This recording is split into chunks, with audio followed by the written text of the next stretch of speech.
This is Craig Brown, and welcome to Passages. Passages is a space to explore Bible passages used for preaching, reflection, and prayer. My hope is that Passages will shine a unique light on text used for preaching here at the First Free Methodist Church of Seattle, or anyone who is looking to dive deeper into the Bible. The passage today is Genesis chapter 22, verses 1 to 14. These verses form the basis of the sermon at First Free Methodist Church on June 25, 2023. This is the final message in our series called Renew, about how we build a Spirit-centered life. Before we begin, let's hear this text from Genesis chapter 22. I'll be reading from the 2020 revision of the New American Standard Bible. Now it came about after these things that God tested Abraham and said to him, "Abraham." And he said, "Here I am." Then he said, "Take now your son, your only son, whom you love, Isaac, and go to the land of Moriah and offer him there as a burnt offering on one of the mountains which I will tell you." So Abraham got up early in the morning and saddled his donkey, took two of his young men with him and his son Isaac. And he split wood for the burnt offering and set out and went to the place of which God had told him. On the third day, Abraham raised his eyes and saw the place from a distance. Then Abraham said to his young men, "Stay here with the donkey, and I and the boy will go over there, and we will worship and return to you." And Abraham took the wood of the burnt offering and laid it on his son Isaac, and he took in his hand the fire and the knife. So the two of them walked on together. Isaac spoke to his father Abraham and said, "My father," he said. "Here I am, my son." And he said, "Look, the fire and the wood, but where is the lamb for the burnt offering?" Abraham said, "God will provide for himself the lamb for the burnt offering, my son." So the two of them walked on together. Then they came to the place of which God had told him, and Abraham built the altar there and arranged the wood, and bound his son Isaac and laid him on the altar, on the top of the wood. And Abraham reached out with his hand and took the knife to slaughter his son. But the angel of the Lord called to him from heaven and said, "Abraham, Abraham." And he said, "Here I am." He said, Do not reach out your hand against the boy, and do not do anything to him now. I now know that you fear God, and since you have not withheld your son, your only son, from me." Then Abraham raised his eyes and looked, and behold, behind him was a ram caught in the thicket by its horns. And Abraham went and took the ram and offered it up as a burnt offering in place of his son. And Abraham named that place, "The Lord will provide," as it is to this day. On the mountain of the Lord it will be provided. Well, this is a well-known story from the life of Abraham. It's one of the concluding episodes of his life. While there's other passages of Scripture that speak of Abraham and his family, this is really the apex of Abraham's story. And it's a difficult story. In many ways, it's a brutal story. There are three dialogues that occur in this story. The first is in verses 1 to 6, and then there's two other dialogues that will continue. The beginning of the verse in verse 1 helps us understand the amount of time has passed. It says, "Now it came about after these things." So a good amount of time has passed from the events before Genesis chapter 22, leading us to this moment in time. And it says that God tested Abraham. Now, there are really two theological hinges to the story. One is this notion of God testing Abraham.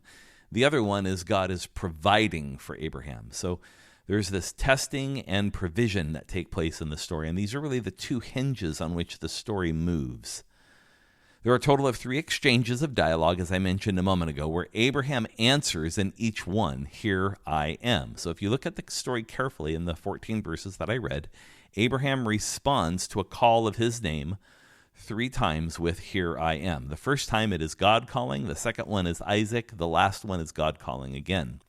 And these callings or these dialogues form the basic structure of the passage. So scholars invite us to see these as some form of a pattern. Now, I'll cover each one of these dialogues one at a time, but just hold on to the fact that verse number 2 is central to the first dialogue.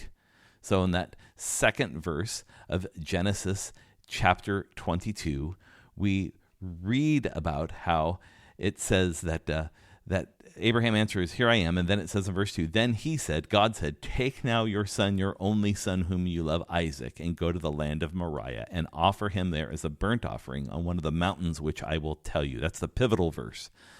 The first dialogue centers itself on God as the tester. The instructions are clear. Take your son, your only son, Isaac, whom you love. There's 4 qualifiers there, so there's no mistaking exactly what is being asked of him. The command of God captures all the complexity of Abraham's relationship to his son. Isaac is the one who receives the promise of the covenant that God made with Abraham. He's, at least for covenantal purposes, Abraham's only descendant. As we know, Abraham had another son before Isaac named Ishmael, who is his son through his wife's concubine named Hagar. And in this case, Isaac is the receiver of the covenant that God gave to Abraham, that through his descendants he would make of him a great nation. So now they're called by God to go to a place called Moriah, which in some translations literally means provision in Hebrew. And Abraham is commanded to sacrifice his son there. Now, this is the only recorded instance of such an invitation by God in all of Scripture. The language is very similar to Abraham's call story, which is back in Genesis chapter 12. God calls Abraham to go to the land which I will show you. In this case, it's go to one of the mountains which I will tell you. So the similarities between Genesis 12 and Genesis 22 shouldn't be overlooked. The way Abraham's story starts and now as his story comes to a conclusion are designed to hold each other in tension about the difference between who Abraham was at the beginning and who he is now. When God brought this call to Abraham, Abraham hasn't spoken a word in this story yet except for, "Here I am." He hasn't given any reaction to what God has asked him to do. He hasn't given a response. He hasn't argued with God. He hasn't questioned the covenant, nothing. It just simply says that Abraham got up early. He saddled the donkey. He got 2 young men and Isaac. He went out and split some wood for the sacrifice, and then he set out on the journey.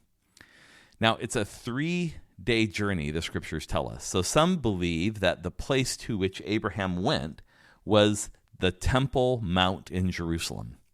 It's what would become the Temple Mount in Jerusalem centuries and centuries later, the central place in all of Judaism. It's hard to say. At the time this story happens, Abraham is in a place called Beersheba. So it would have taken more than 3 days to get from Beersheba up to what is currently Jerusalem. So we don't know exactly where Abraham went or what mountain he went to, but it says that as Abraham approached, he saw the place from a distance and he knew where they were going. But only he knows why. He hasn't told anybody about what God has instructed him to do. He just simply takes everyone with him. So the young men, he gives instructions to stay at the bottom of the mountain with the donkey. These are the first words Abraham says in the story. And here's what he says: "We will return and we will worship and return to you." Notice the plural. We will worship and return to you. There's almost a notion that Abraham goes up the mountain with a confidence that both he and Isaac will be returning, even though he's being told to sacrifice his son Isaac as a burnt offering. So it says that Abraham took the wood from the donkey and he put it on Isaac's back to carry up the mountain. It's rather ironic that Isaac carries on his back the means of his own death, and that Abraham took the fire and the knife together. The fire could either be a torch he took that he lit, or perhaps he just took some flint with him that he could use to start the fire with. And it says they walked together. These little linguistic notes, don't lose sight of them. It says that they walked together. This phrase occurs a couple of times, how they walked together. You'll see it again down in verse 8. And when Abraham is talking about the sacrifice with Isaac, and it says that the two of them walked on together. Don't lose those. And really, this opens a key passageway for us. And it's a hard one. Faith untested is faith unrealized. Often our claim to faith is something that is speculation. We believe ourselves to have faith, but how would we actually know that we do? And so we enter into the problem of Genesis 22. There's lots of struggles that people have with this story, that how could God test someone to do this? It's brutal. This testing by God is a theological problem. And the reason it's a problem isn't because we have an argument with it. It's because we have a difficulty with it. And part of that difficulty has to do with who's being tested and who's giving the test. Is God giving the test to Abraham, so Abraham's the one being tested by God, or is the test something a little bit different? What we can know is that our faith in our own lives today is potential until it's tested. It's hard to know whether we really do embrace a life of faith until there's crisis, until there's suffering, until there's hardship, until there's difficulty. Each of these reveal faith in a different sort of way. Now, so I'm not suggesting for a moment that we go out and find crisis, find suffering, and find hardship to test to see if we really have faith. It's actually the opposite is true. Faith requires the posture of need and humility. It requires the posture of uncertainty, of confession. And it's in this space that we discover if the faith we say we have is actually evident. But let's not lose sight of this fact. Faith is central to the story. On the surface, it appears to be a test of Abraham's faith. Could it be a test of someone else's faith? Their faith in us. A test designed to prove God's faith in who we are. We'll see.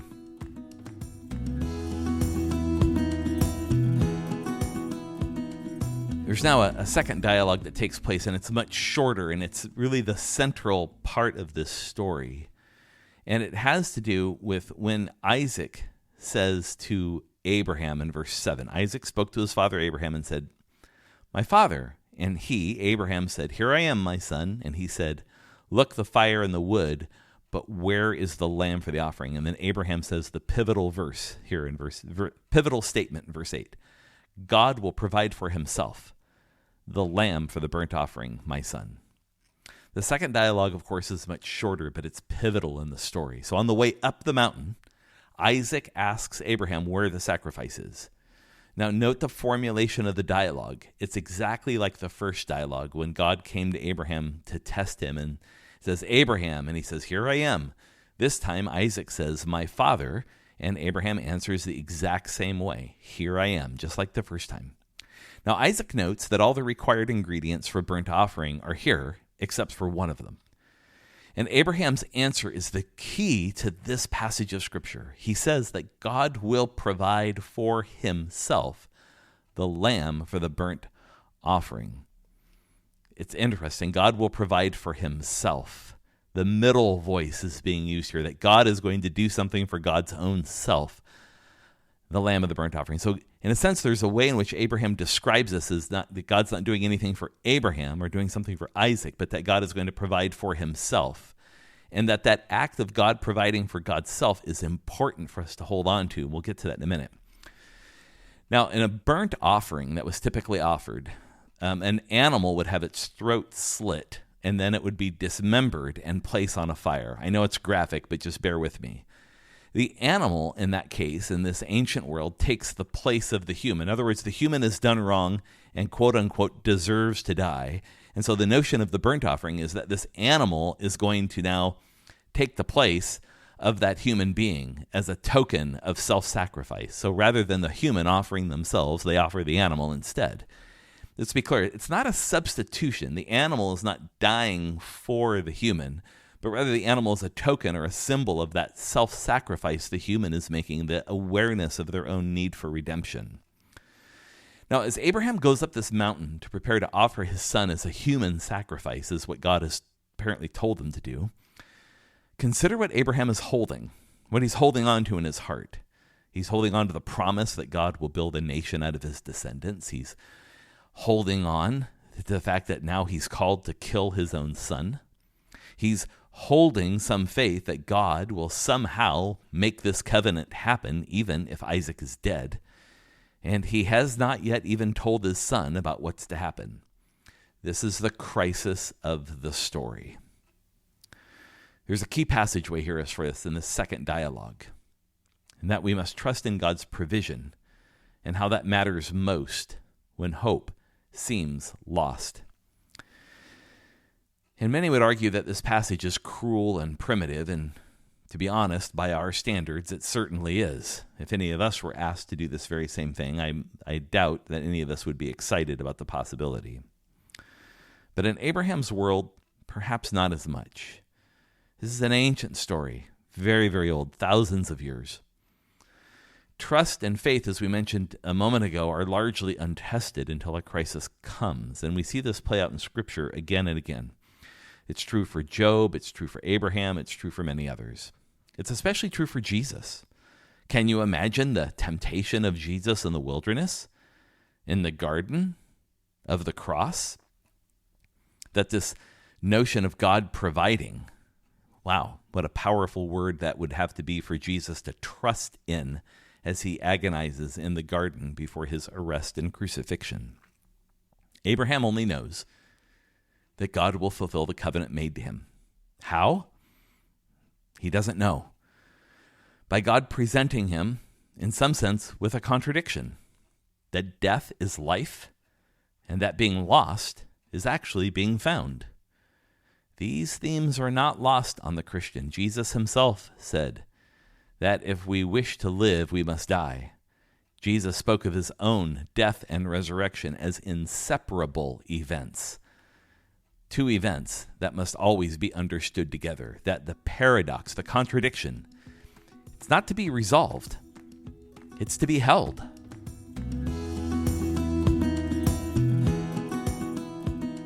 And finally, we turn to the closing of this passage of Scripture, the climactic end of this episode up on Mount Moriah. The story builds in its graphic nature, and it to be honest, it becomes really difficult for us to watch or even imagine. So once they arrive on the mountain itself, Abraham builds an altar, which is typically made out of stones, and then he set wood upon it. And he then binds his son, it says in the text. And this is unusual because in burnt offerings and in animal sacrifices, the animal is usually never bound. Oftentimes what happens is the animal has, as we would know, its throat slit, and then it expires or dies, and then it's dismembered, and then it's thrown up on top of the burning altar with the wood. And so if it were to follow the exact ritual, Abraham would slit the throat, dismember his own son, and put him on the fire. That's what makes it so brutal and difficult for us to process. But in this case, he binds his son. How in the world does that happen? Maybe he's trying to buy time. Maybe he's stalling. It's hard to say. Scholars believe Isaac at this point in the story to be a late teenager. So how exactly does an old man overcome him? You know, Abraham was already old when he and Sarah gave birth to him. How is it that he overcomes them now? That Abraham goes to bind him up? Don't you think Isaac would fight it off? He doesn't. It's speculative, of course, because the text doesn't say it explicitly, but if we're to make any sense out of this, Isaac cooperates with what Abraham is doing. Isaac perhaps knows exactly what's going to happen, and he has a faith exactly like his father. Once Isaac is bound and put up on top of the wood and the altar, Abraham takes the knife and prepares, to slit his throat, Isaac's throat. Then an angel of the Lord appears. Now notice something different.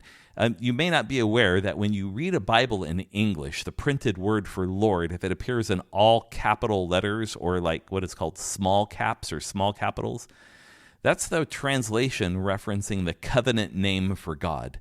This is Yahweh. This is the name for God, not God is in the generic, but rather the very name of God, a name that is unutterable within the Jewish community even to this day. The angel of the Lord appears. This is the first time we read God's covenant name in the story. So we go from a God to a covenant God all of a sudden in this shifting that happens in the third dialogue. And this time, Abraham's name is shouted twice, Abraham, Abraham. And he responds the same way he has the other 2 times, I am here. And then he's told by this angel of the Lord, do not reach out against the boy, don't do anything to him. And then something key comes, quote, for now I know, the text tells us. Now I know. It says in verse number 12, for now I know that you fear God, since you have not withheld your son, your only son, from me. The way the text is written in Genesis 22, it implies that God didn't know if Abraham was going to have faith or not. God has gone from tester now to provider. It says that Abraham raised his eyes and he saw a ram caught in the thicket. It's the exact same language as verse 4 when it says he raised his eyes and he saw the mountain. There was a ram fully grown like Isaac in the thicket. Abraham went and offered it, it says, in place of his son. And then he named the place, the Lord will provide. The Yahweh will provide. Yahweh Yireh, it says in Hebrew, and they walked on together. There it is again. They walked on together. The key passageway for us here probably is evident, but it's this, that God responds faithfully in every circumstance. In some ways, that issue here isn't Isaac's death. If we're to look at this in the totality of Isaac's life, his death will eventually happen. It's recorded in the book of Genesis. It's not a question of whether Isaac dies. It's a question of when he dies and how he dies. God's faithfulness appears to Abraham in a powerful way through the ram caught in the thicket. So let's look at this story maybe in another way. Does Abraham believe that God will provide even when, wait for it, even when God contradicts himself? God tells Abraham that your son Isaac is going to be the inheritor of the covenant given to you, and that through him there'll be a multitude that'll be made into a nation. That's the contradiction. God says that great promise will happen through Isaac, and then God says, go kill him. This idea of contradiction is important. We have to hold on to it. Jesus said, in order to gain your life, you must lose it. Contradiction. Jesus spoke of his death and resurrection as inseparable ideas. Contradiction. So what is Abraham asked to have faith in here? Is he asked to be faithful to do what God tells him to do? Or is he being faithful to a God who he knows that will provide? Or is there a different kind of test happening? Is this story about Abraham's faithfulness? Or is this story really about God's faithfulness? Who's being tested here? I wonder. I hope you'll join us for the message in church on June 25, where we talk about that very question. If you have comments or reflections, I invite you to visit my website, revcraig.com. Click on News in the upper right-hand corner. In the drop-down menu, select Podcast and click on this particular episode, and please feel free to leave a comment. Also visit ffmc.org, firstfreemethodistchurch.org, our church's website, if you want to learn more about Free Methodism, and try to connect and be a part of our community. We'd love to hear from you. For now, I bid you all grace. Thanks for listening, and we'll see you next time.